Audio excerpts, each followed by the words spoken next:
నా మిత్రులు, నా పుత్రులు, పాత్రికేయ మిత్రులకి పుత్రులను ఎందుకన్నానంటే, నేను 80s లైలా అనే ఒక ఫస్ట్ పిక్చర్ తీశారు. ఆ సినిమా తీసినప్పుడు నాకు ఎవ్వరూ మెడ్రాస్లో తెలియదు. నేను తెనాల్లో ఉండేవాడిని. ఒక సినిమా మా అన్నయ్యకి నాకు సినిమాలు ఇష్టం కాబట్టి ఒక చిన్న మా స్థాయికి ఆ రోజుల్లో లైలా అనే సినిమా తీశారు.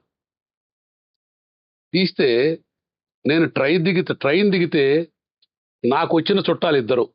ఒకళ్ళు ఉమామహేశ్వరరావు, కొండపరేని ఉమామహేశ్వరరావు, రెండు మిక్కిలినేని జగదీష్ బాబు. వీళ్ళిద్దరు జర్నలిస్టులు. వీళ్ళే నాకు బంధువులు. అక్కడ ఏ సినిమాకి ఏం చేసినా సరే వాళ్ళు నాకు ఆ రోజుల్లో ఎంత సహాయం చేశారంటే, ఒక top hero cinema audio rights, Leo అనే ఆడియో రైట్స్ ₹1,00,000 అమ్మారు. పెద్ద హిట్ సినిమా అది.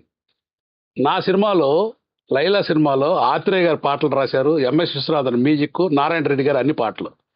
నా పాటలు విని వాళ్ళు 99,000 ఆఫర్ చేశారు. లియో ఆనంద్ ఆయన పేరు.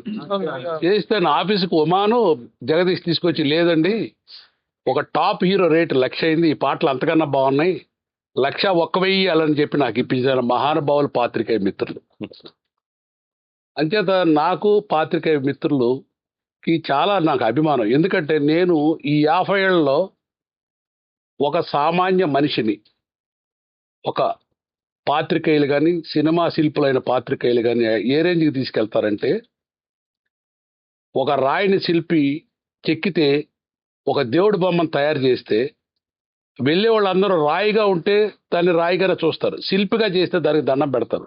అట్లానే మీరు సామాన్య మనిషిని హీరోగానో, డైరెక్టర్గానో, ప్రొడ్యూసర్గానో మీరు క్రియేట్ చేస్తే దానికి వచ్చిన గౌరవం తరతరాలు వాళ్ళ కుటుంబాలు పచ్చగా ఉంటాయి. దానికి కారణం ఏకైక వ్యక్తులు సినిమా జర్నలిస్టులు. అంచేత నాకు చాలా అభిమానం. ఒక సైంటిస్టు ఒక కనిపెట్టి శాటిలైట్ పై పంపిస్తే మానవాళికి ఉపయోగం, ఒక డాక్టర్ వైద్యం చేస్తే ఒక మనిషికి ఉపయోగం, ఒక సైంటిస్ట్ మందులు కనిపెడితే సొసైటీకి ఉపయోగం. అట్లానే వీళ్ళందరి స్థాయికి ఏమాత్రం తగ్గని పాత్రికేయ జర్నలిస్టులు మిత్రులు సొసైటీకి అంత ఉపయోగపడతారు.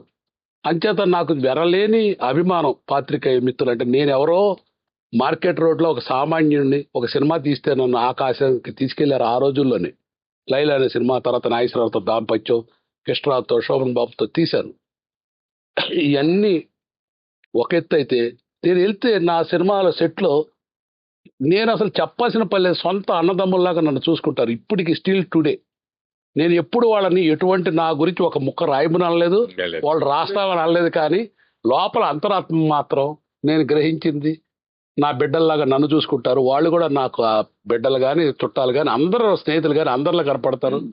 అంచేత నేను రేటాప్రసాద్ని నేను ఈ సైట్ కొన్న కొత్తలో, రేటాప్రసాద్ నేను ఇట్లా కొన్నాను ఊరి బయట, మన పాత్రికేయ మిత్రులకి ఏమైనా ఉపయోగపడితే చూడమని చెప్పి ఫస్ట్లో తీసుకొచ్చాను. సురేష్ కూడా వచ్చారు ఆ రోజు, అందరూ వచ్చారు, నేనే బస్సెస్ తీసుకొచ్చాను.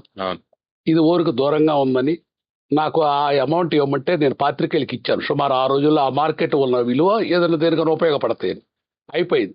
ఆ తర్వాత నాకు లోపల అయ్యో వీళ్ళు ఉపయోగించుకోలేదని గిలి మాత్రం ఉండింది. సరే అట్లా అది ఒక సుమారు ఒక 20 ఏళ్ళు అయిపోయింది.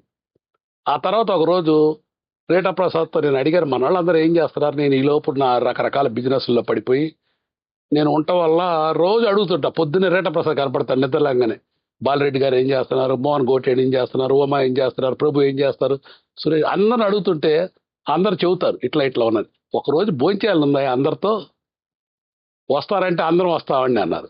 కరెక్ట్గా ఈయన పెట్టిన రోజు మా ఛాంబర్ ఎలక్షన్. అంచేత రేటాప్రసాద్ January 4th వీలు ఉంటుందంటే అందరం రమ్మన్నాను. మీరు వచ్చారు. మీరు వచ్చి మీరు చేసిన, నేను ఇచ్చింది ఏం లేదు, మీరు పలకరించిన ఆప్యాయతతో మా అన్నయ్యని కూడా రమ్మన్నారు. అన్నయ్య రావడానికి ముందు నాకు మనసులో దేవుడు నా చేత అనిపించారు, అయ్యో మనకి ఇన్ని ఉన్నాయి, ₹100 మన దగ్గర ఉన్నాయి, ₹1 మంచి పనికి ఉపయోగిస్తే తప్పేందని. అది 1,00,000 కోట్లని, 10 లక్షల కోట్లని, 1000 కోట్లని, వాట్ ఎవర్ ఇట్ ఈస్, నాకు దేవుడు అనిపించాడు, నేను చేస్తున్నాను. నేను అన్న తర్వాత అటు సూర్యుడు పొడిచినా ఇంకొక 10 పైసలు ఎక్కువే చేస్తే తక్కువ చెయ్యను. మా కుటుంబానికి అటువంటి ఇది లేదు. నేనేం మాట ఇచ్చినా నా బిడ్డలు కానీ, మా అన్నదమ్ములు కానీ ఖచ్చితంగా అమలు చేస్తారు.